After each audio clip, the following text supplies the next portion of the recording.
Big Apple Blitz with Anthony Rivardo and Matt O'Leary.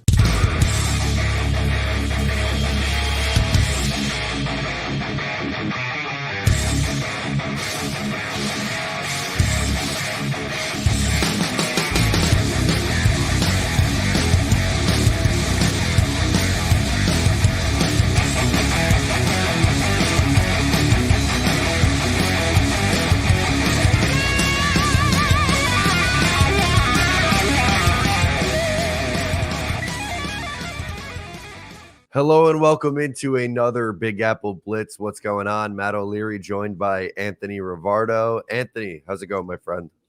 It's going great, man. I'm very excited for this upcoming weekend, preseason week 2, and just taking a look at last weekend, recapping what went down with the Giants and the Jets, a couple of nice preseason games, some standout performers, and it was a whole lot of fun. Obviously, football is officially back. The Giants are on the practice field right now. No Malik Neighbors, a little bit of a sore ankle. I think he'll be fine. But just generally speaking, I was impressed with the Giants' week 1 preseason performance, and I'm looking forward to the rest of this preseason as we ramp up for the regular season. Absolutely. We will get into both the Jets and Giants preseason action. Jets on the practice field as well. So if we see any clips, we'll pull them up and talk about anything of note. But wanted to start by talking about each of these teams' first preseason games and who stood out on each side. And for the New York Giants, at least for me, it was the day of the running back in this first preseason matchup. Yeah, I was really impressed with all 3 of the running backs that took snaps for the Giants. Tyrone Tracy Jr. solidified himself as the running back 2 throughout training camp, the rookie 5th-round pick out of Purdue. He looked really solid in that first performance. He took the first team reps. He ran for, I think, 26 yards, and I think 23 of them were after contact. He was breaking tackles left and right. He was picking up first downs. He looked really impressive. And then Eric Gray comes on the field and outshines him somehow with 98 total yards from scrimmage, 2 touchdowns, a 48-yard touchdown run. Those 2 looked really solid. And even going down to the 3rd string, Dante Turbo Miller, undrafted free agent, who didn't play last year due to an eligibility problem, signed with the Giants this offseason. He looked great. So all 3 of the Giants' backup running backs impressed in this first performance, giving us a lot of hope for what this backfield might look like during the regular season. Absolutely. And Eric Gray is almost gone as the forgotten guy in this running back room. Obviously, you have Motor Singletary as the lead guy. But then beyond that, when looking at this group, Tyrone Tracy, who was really good in this game, I'm sure we'll get to him at some point too. He's kind of just more this recent draft class, and Gray kind of feels like he's been pushed down the pecking order a little bit. But obviously he had that massive run, 2 rushing touchdowns, was involved in the passing game as well, 4 for 46 through the air, was really a big part of the offense. And I guess my question for you was that surprising to you, or is this maybe the start of him figuring it out at the next level? This definitely was a surprise for me, a welcomed one at that, because with Eric Gray all throughout this summer, we felt like he was just falling behind on this depth chart. Tyrone Tracy Jr. overtaking him. There was a lot of buzz about Dante Miller and that undrafted rookie making a lot of plays. And there just wasn't a whole lot of conversation surrounding Eric Gray. He wasn't standing out completely during practice. He had some moments that, sure, were nice, some not so nice during training camp. But then he goes into this preseason game and he looked like he was playing with a real chip on his shoulder. So that's the least you could say. If we thought that he might have been on the roster bubble going into that game, I think he's definitely solidified his spot on the roster following that game with such a great performance. On that 48-yard touchdown run, completely took out the ankles of a Lions defensive back, takes his way all the way into the end zone. And I really thought that reception that he had from Tommy DeVito, first of all, great throw from Tommy DeVito on the left side, but also a really great haul over the shoulder from Eric Gray. So showing that versatility was important, because I think it was Tyrone Tracy really taking the bulk of those receiving running back reps throughout training camp, but Eric Gray flashing his versatility and ability to do some of those things while also being a solid running back. That's really going to be his key to getting on the roster, plus the fact that he contributed on special teams last year. So definitely surprised by Eric Gray's performance, but really excited about it. Absolutely. And Tyrone Tracy is the guy that we just mentioned there, who was drafted this year by the New York Giants, a day 3 pick. What were your takeaways from his performance, averaging over 5 yards a carry? Yeah, again, with Tyrone Tracy, A lot of tackle breaking ability there all throughout the summer and spring as well. When we were previewing this kid out of Purdue, we kept bringing up the stats on his missed tackles forced last season. He had 132 total touches from scrimmage. He forced 46 tackles. So he was breaking a tackle once every 3 touches. And that trend continued on Thursday night. I think he had 4 missed tackles forced on like 5 total carries or something like that. So the guy was just bouncing off of defenders. He was falling forward every time he was touched. What we were expecting of him, we saw, and we saw it even more than we thought we would. So I was really impressed with Tyrone Tracy. As great as Eric Gray was, I think that Tracy Jr. in that smaller sample size was kind of equally impressive, just didn't have the one big explosive touchdown run, but still on the down-to-down basis and his vision and his ability to fall forward after contact, all of that stuff combined probably instills confidence in me that he will maintain his spot as running back 2 and hopefully see a really decent amount of playing time behind Devin Singletary this season. Absolutely. Strong day for the running backs. Harlan asks, how is Drew Lock? And I guess making the transition to talking about the quarterbacks that played in this game. Tough night for Drew Lock, 4 of 10, 17 yards and a pick. What was your reaction to watching Drew Lock in his first preseason Giants action? Yeah, it wasn't a pleasant reaction. I thought he played really poorly. He missed Neighbors open on a couple throws, and not just Neighbors, he really missed a few wide open wide receivers. He finished dead last in PFF grading for the Giants in this game. That's not shocking at all. If you watch the game, he was inaccurate. His timing was off. And like I said, he missed some open guys. Then he takes a shot that he didn't need to take, trying to extend the play, injures his hip/oblique area, and now he's week to week. So how is Drew Lock? He's not good performance-wise or health-wise, but the Giants are hoping to get him back real soon because even though he didn't perform well in that game, you know, they don't have a 4th quarterback on this roster right now, and they have said that they're not really too eager to go out and grab one. They're going to roll with Daniel Jones on this upcoming second preseason game, Tommy DeVito behind him, and maybe Tyree Jackson, former quarterback converted to tight end, is going to be their emergency quarterback in this preseason game, interestingly enough, until Drew Lock comes back. So hoping Drew Lock plays better when he does return, but it could be a couple of weeks before we see him again. So we'll keep a close eye on that. Tommy DeVito, 8 of 15, 92 yards, no touchdowns, no picks.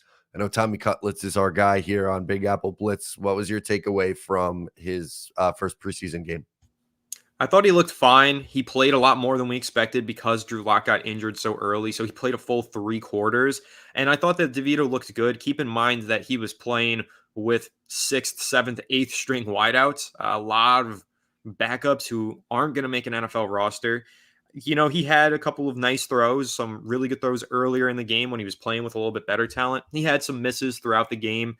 But what I liked about DeVito is that he looked really comfortable. He was playing with confidence, and he didn't seem to really care that he was in kind of a tough situation as this 3rd string quarterback playing 3 quarters. He looked like he was just making the most of it and enjoying his time out there and playing with confidence, which I think is important. On the broadcast, they mentioned how Brian Dable highlighted how last year when he was shoved into the lineup unexpectedly, people were telling him what the plays were in the huddle and telling him where to go. And now he's taking on that role and telling some of these backups where to go and what the play is going to look like in the huddle. So I think that's important for DeVito's growth. And I think the fact that maybe he didn't outperform Drew Lock by a wide margin, but he still did outperform him and stayed healthy. I think that you could see a very clear-cut path for DeVito to be QB2 at the start of the regular season.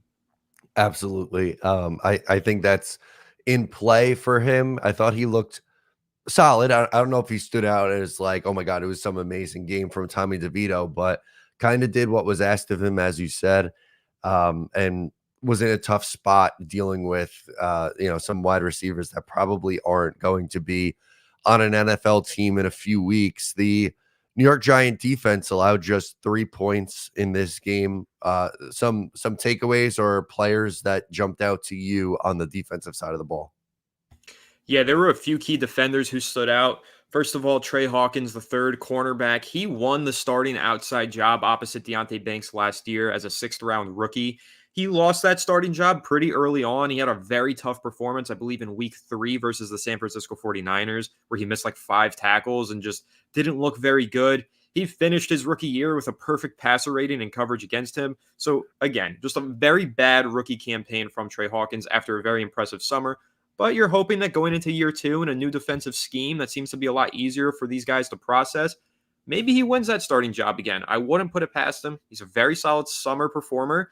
If he could just go into the regular season and play at a bit of a higher level, I don't see why Trey Hawkins can't win this starting job once again and hopefully improve on his performance last year. I mean, he should improve considering it literally can't get any worse than a perfect passer rating against. So if Trey Hawkins wins the starting job this year, he should be better than he was last year. And I like the way he plays. He's physical.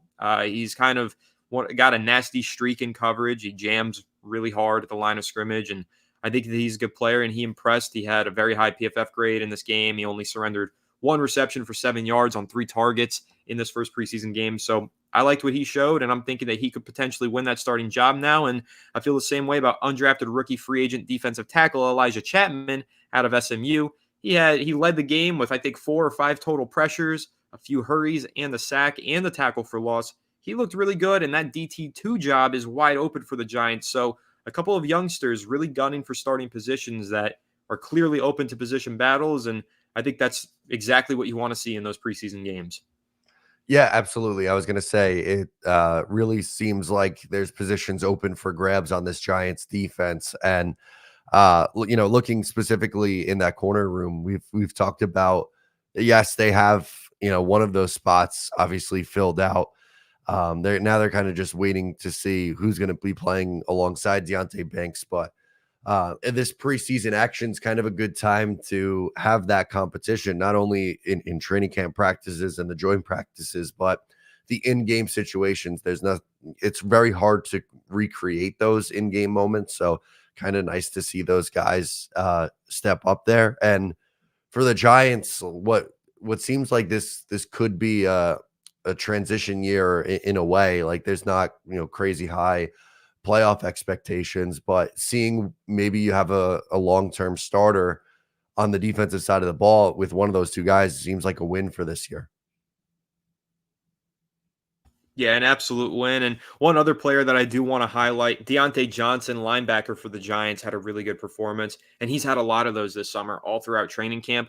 But unfortunately, he injured his ankle at the end of the game. He's now week to week, probably not playing in this upcoming preseason game. And for a player who's kind of on the bubble, looking to continue to rise his stock and win a spot for the roster, that injury might be pretty significant for him, which is very unfortunate because, again, he was playing so well. But also so was fellow linebacker David Masua, I believe is how you say his name, 6th-round rookie. He also looked good.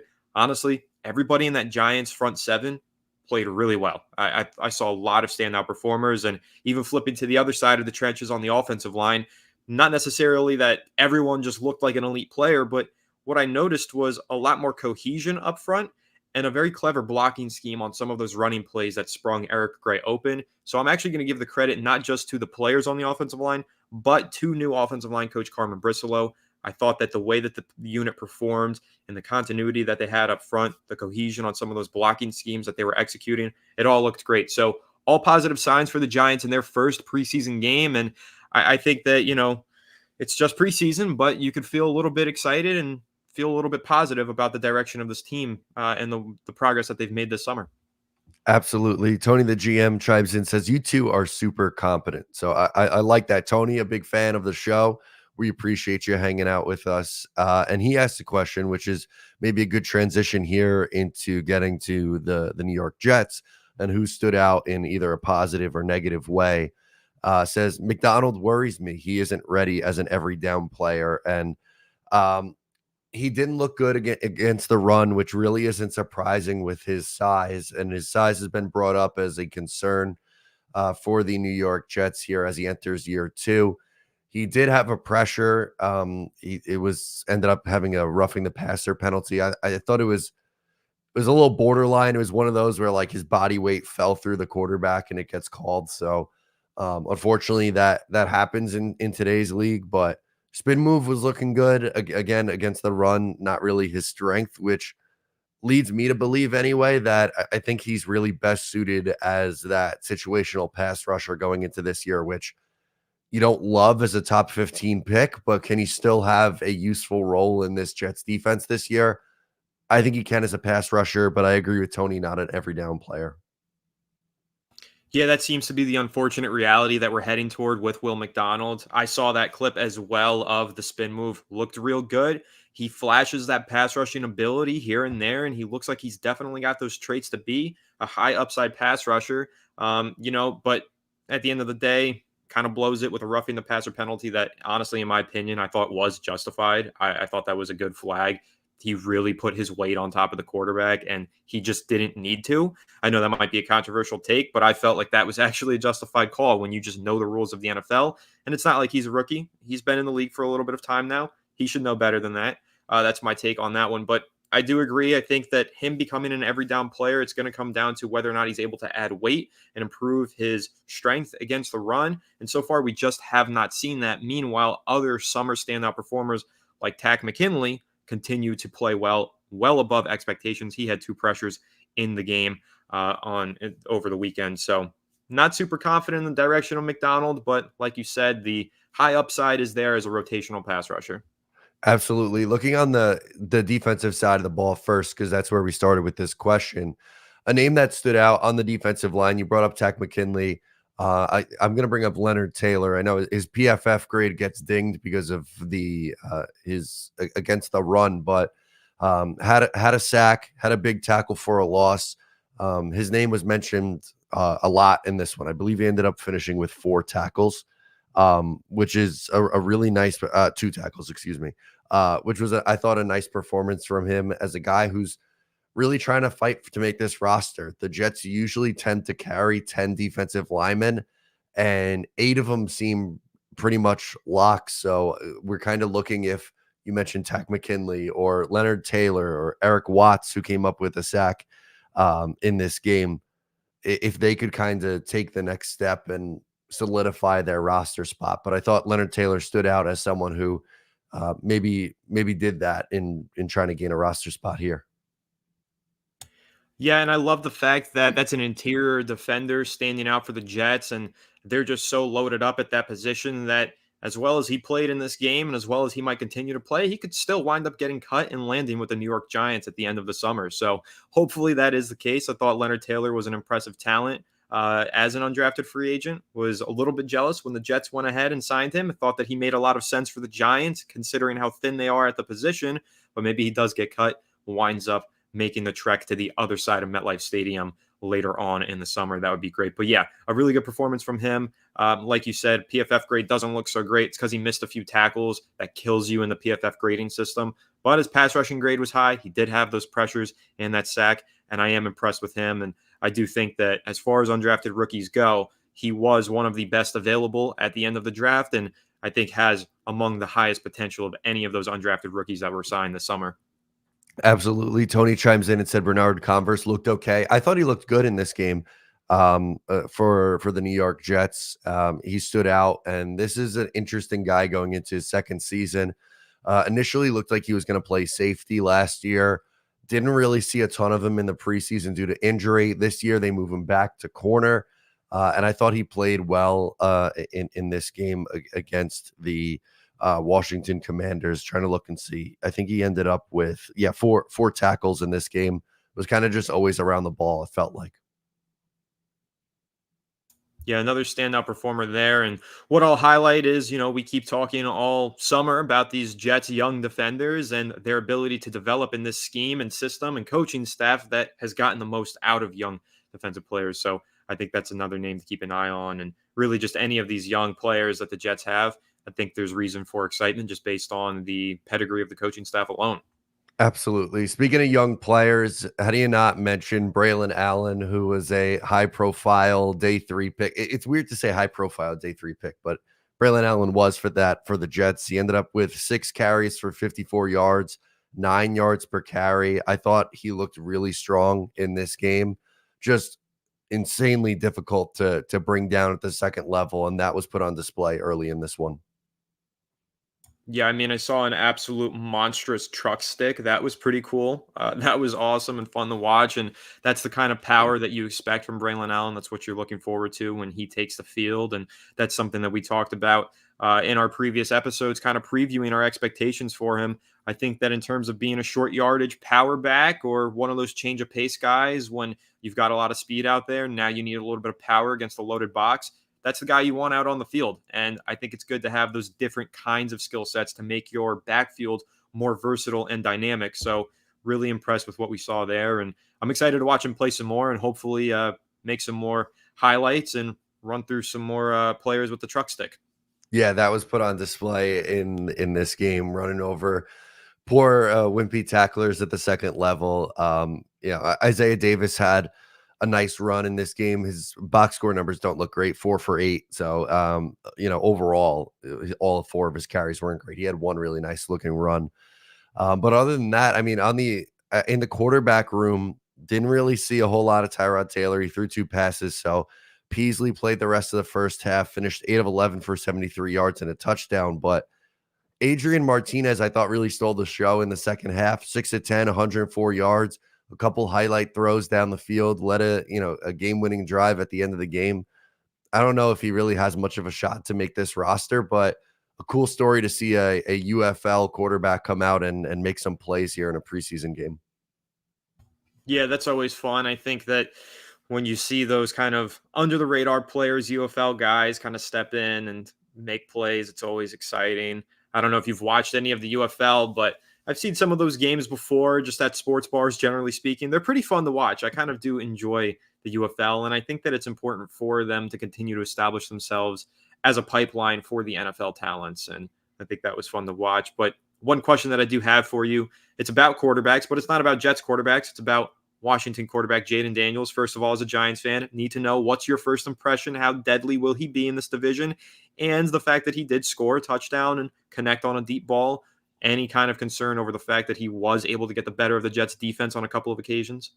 Yeah, not a ton, because it was the Jets' second team defense going up against the starters, and it was only a drive that the Washington starters played. But I thought it was a promising debut for Jaden Daniels. Just an absolute beautiful ball that he put on the right sideline, actually over Jarek Bernard-Converse, who I thought had really good coverage on the play. Just Daniels put it in a really just perfect spot. And on the RPO down in the goal line, he runs it in, just 3 yards out. I think we're going to see a lot of that down inside the 5-yard line.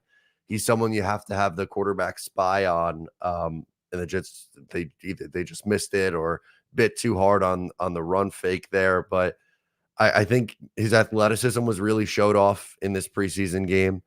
And I think that's really what I'm looking for the rest of the way in the preseason, is just how he uses his legs and athleticism as a quarterback.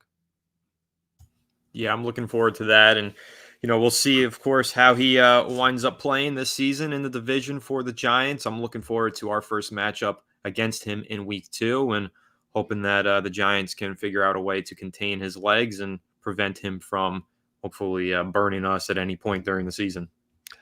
Back to the Giants here, who are expected to play their starters in the second preseason game this upcoming week. What's your thoughts on the decision for New York here to play their starters? In my opinion, it's a week too late, and I know that's a controversial one. Some Giants fans don't like it when I say that, but I don't think that Daniel Jones should have been given a week off. I do not think personally that he has earned that. Yes, we're banking on the year 6 leap. However, I think that Daniel Jones, coming off of that injury, he's fully healthy and he is ready to suit up. He said that he wanted to play against the Lions on Thursday night. The Giants didn't suit him up. I get it. There was some weather. It's MetLife. Maybe you don't want to put a player coming off of injury out in that kind of weather. Patrick Mahomes played 6 snaps. Why can't Daniel Jones? That's how I feel about it. I saw a bunch of the best quarterbacks in the NFL, Josh Allen, CJ Stroud, all these guys still going out there and at least playing a drive. What the hell makes Daniel Jones so special that he's not allowed to go out there and execute one drive of football in the preseason opener, get his legs underneath him, and start to get ready for the regular season? I think it's ridiculous. I think it's a week too late. He should play a significant amount of time in this preseason game. He has not played football in a live game setting since November. How am I supposed to feel comfortable going into the regular season in less than a month with this quarterback who has not played football in 9 months? I don't get it. He should have been out there, in my eyes. Again, I know it would have only been like 1 drive, 6 snaps, whatever. Better than nothing. Get him ready. Get him acclimated. He hasn't played football in 9 months. This is just one of those random things that I become passionate about that nobody else seems to care all that much about. But I don't know. I just think that Daniel Jones, the way that this team treats him, the privileges that he gains, despite being a career mediocre to bad quarterback with one good season, coming off of an injury, all these question marks surrounding him, needing to gain some chemistry with the offensive line, with the receiving core. He should have been out there, and he should definitely be out there for a significant amount of time this weekend, in my opinion, and so should a lot of these other starters. I think the only one you bubble wrap, surprisingly enough, it's the rookie Malik Neighbors. I'm happy that he was out there in the first preseason game. I was talking with my co-host Alex from Fireside Giants, and I said he should be out there. Don't bubble wrap a rookie. He's a rookie. He needs to play. He's got to earn his right to be on the field, but he's the only one that shouldn't play this weekend just because he is dealing with a sore ankle, and all of the other healthy starters should be out there. The Giants had the slowest start to a regular season that I've ever seen last year. A lot of that had to do with the fact that none of those guys played more than like 20 total snaps in the preseason. Get them on the damn field. This is where Brian Dable annoys me. I praise him all the time, but this lackadaisical approach in the summer is what always pisses me off. He needs to be better. Daniel Jones needs to get his ass on the football field. Yeah, I love the point that you just brought up there at the end, which is where I was going to go here, is with the Giants' slow start last year. And that was something this offseason that they were going to do things a little bit differently. Their practices were going to be a little bit more intense, which is good. I think both of us are big fans of that. But I think what also is, or at least should be included in that is playing a little bit more. And you bring up valid points about Daniel Jones not playing in the first preseason game. And in this second one, I do think it's important to see him and see this first team offensive line too, really get some work in. I know the offensive line looked good in the first game, and we're happy about that, but kind of want to use these next two as a dress rehearsal. And, for Jones, you're right. I don't think he's earned that opportunity to just not that it's coming from him, but just in general, like the Giants with the leash they give him, giving him that kind of like, you're the starter, we're not going to worry about it kind of thing. I mean, they spent the entire offseason looking for his replacement, and now they're going into this year. It's almost like they're saving face here, and they're trying to establish that they have this great confidence in him, and by not playing him, they're establishing that. But I don't get it, because everybody knows you were looking for his replacement this summer. Clearly, he has something to prove. He needs to go out there, and he needs to play.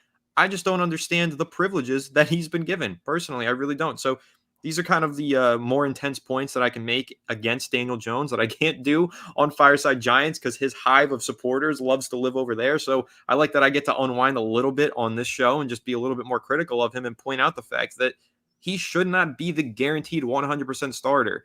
I get it. Drew Lock played like crap, but also Daniel Jones should have been given the opportunity to play well or like crap in about 6 snaps anyway. So I don't know. Someone argued with me about it and said, well, they just had 2 really physical joint practice days that they basically looked at as preseason games. I said, okay, no. Daniel Jones didn't get touched in those 2 joint practices. They're not allowed to touch him. He needs to go out there and get hit on a preseason field to prepare for the hits that he's inevitably going to take during the regular season. And again, in the 6 snaps that he might have had, maybe he throws one pass under pressure, gets pushed to the ground, gets his first taste of what it's like to be back on the NFL field for the first time in 9 months. That's it. It's just about getting the reps and getting your body acclimated and warmed up. I just don't get it. Like I said, this is one of those random things I'm probably over dramatic and over passionate about, but just in my opinion, he should have been out there, and I'm really looking forward to seeing him and the other starters finally take the field in preseason week 2. No, absolutely. And like you mentioned, you saw CJ Stroud. You think he plays again in this game on Saturday? I think so. I think that I read somewhere that both teams were expected to play their starters and get almost like a regular season preview here. So, yeah, I think we'll see Stroud, and just a perfect point to bring up. Like Stroud last year finished in the top 5 in MVP voting. He doesn't need to go out there and prove anything, but they're trying to get him ready for the regular season and acclimated. It's been a long time off. Get him on a preseason field. I don't see why Daniel Jones shouldn't have been doing the same thing. So I know I'm kind of beating a dead horse at this point, but yeah, I think that we'll get a little bit of a taste of the ones versus the ones, even if it's for only a drive or 2 with Stroud going against the first team defense. That's fine. I think that's important. He's a great processor. He's very accurate. We have these young defensive backs who need to start developing and showing signs of progress before the regular season. Having them go up against a great quarterback like CJ Stroud would be great for them. So I'm hoping that he plays a significant amount of snaps. And again, because Daniel Jones has a lot to iron out with his accuracy and his decision making. I hope that we see him for a significant amount of time. He can get injured in a practice. He can get injured in a preseason game. He could get injured at any time in a regular season game. I'm not worried about bubble wrapping Daniel Jones just because he's coming off of this injury. If he's been medically cleared to play, he needs to play. It's time to practice, get ready for the regular season, which is less than a month away. I'm with you on that one. Now, I guess my last question for you on this is with the Drew Lock injury, do you think this means that Daniel Jones plays more in this game, or is it just more Tommy DeVito here? Like how much of Daniel Jones in the first team offense are we going to see? I still don't think we see much. We probably see half of the first quarter, maybe the first quarter at the most. 2 to 3 drives is probably what we get from them. So I don't think the Drew Lock being out is going to affect how much Daniel Jones plays. I think they're going to go business as usual there. I just think we do see a lot more Tommy DeVito, which is really important. First of all, because it makes the game more exciting for me, because I love watching Tommy DeVito play. I'm a big fan of his, but also because the QB2 job is now wide open. If he plays really well through 3 more quarters here for the Giants, maybe he throws 3 touchdown passes in this weekend's preseason game. Just throw that out there as a hypothetical. I think he probably wins the QB2 job over an injured Drew Lock. So big opportunity for him. And that's going to be one of the main storylines that I'm keeping an eye on in the second preseason game. There we go. Lots to look for in the Giants preseason game coming up against Houston. Something that we're still looking for is where the hell is Hassan Reddick? Day 21 of the Hassan Reddick holdout. The fines are racking up to an astronomical rate, especially after missing a preseason game, and no signs of that slowing down right now, which is, I'm kind of just reaching the frustrated stage. Like, obviously the Jets put out a lot, their side of the story in the last few weeks, and I'm not going to put 100% of the blame on Hassan Reddick, even though I don't think he handled it perfectly. Same time, I think the Jets do deserve some blame for this. Like, how do you not know the situation once you trade for him? This feels like you gotta meet somewhere on the middle here. I'm not necessarily saying you gotta, pay him this massive contract extension, but something has to get done and soon, because we're less than a month away from the regular season now. Yeah, I mean, he's missed a lot of valuable practice time integrating with the defensive scheme and learning the nuance of it. That's obviously a major concern. And then just also the fact that the Jets have kind of botched the situation, not knowing what it was with Hassan Reddick, and now he's just been missing, and he's still holding out. It's been a lengthy holdout. It's been a costly holdout, which is pretty insane that he's been willing to sacrifice all this money, but I guess he's viewing it as somewhat of an investment, maybe. But yeah, I don't know. I'm also reaching a frustration point, and I want to ask you this. Is there any chance he gets traded? Like, I know that they traded for him. Any chance he gets traded before the start of the regular season to a team that's willing to give him this contract?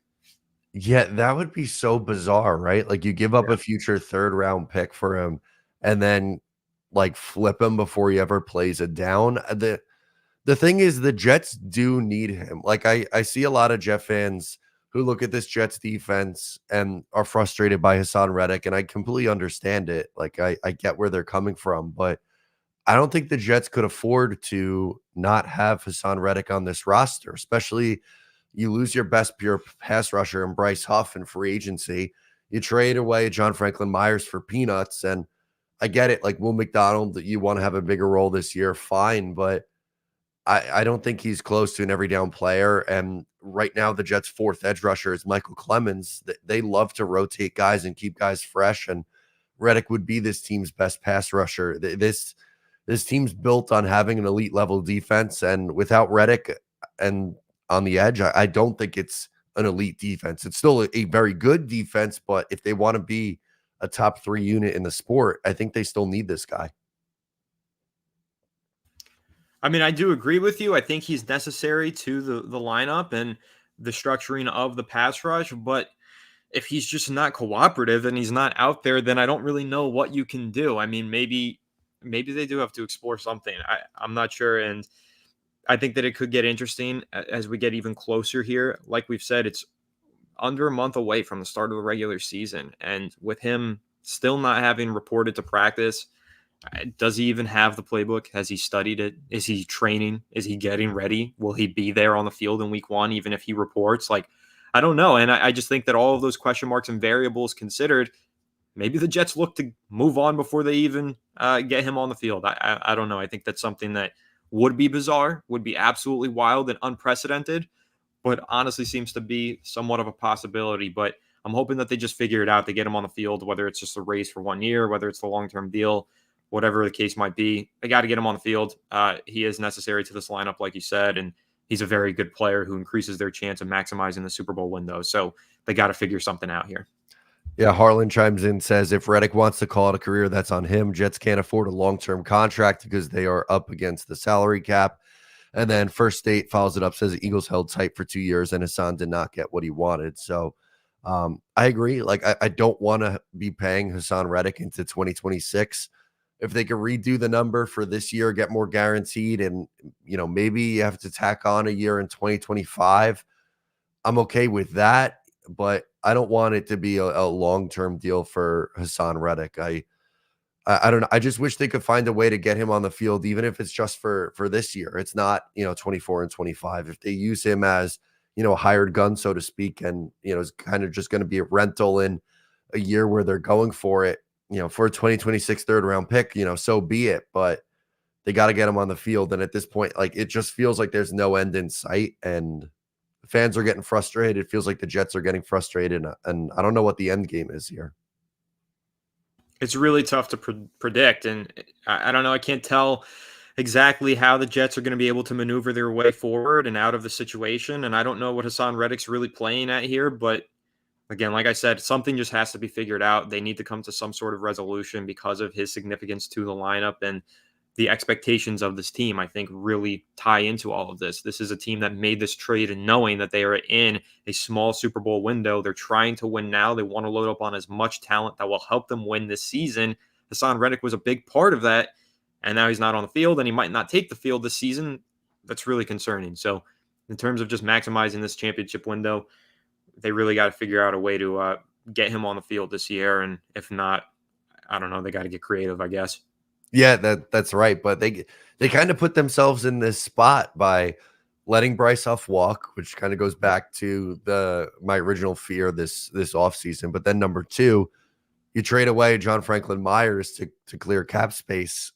And suddenly, like, that edge room, which was really, really deep. And, with Reddick, I think it's a very good edge room. But, again, after Jermaine Johnson and Michael Clemens as your starting duo with, Will McDonald rotating in without Hassan Reddick, that really weakens it. I don't know what the play is here, but as you said, they might have to get a little bit creative. But this is a little bit of a stain on what was a really good and fun offseason and what's been an exciting training camp.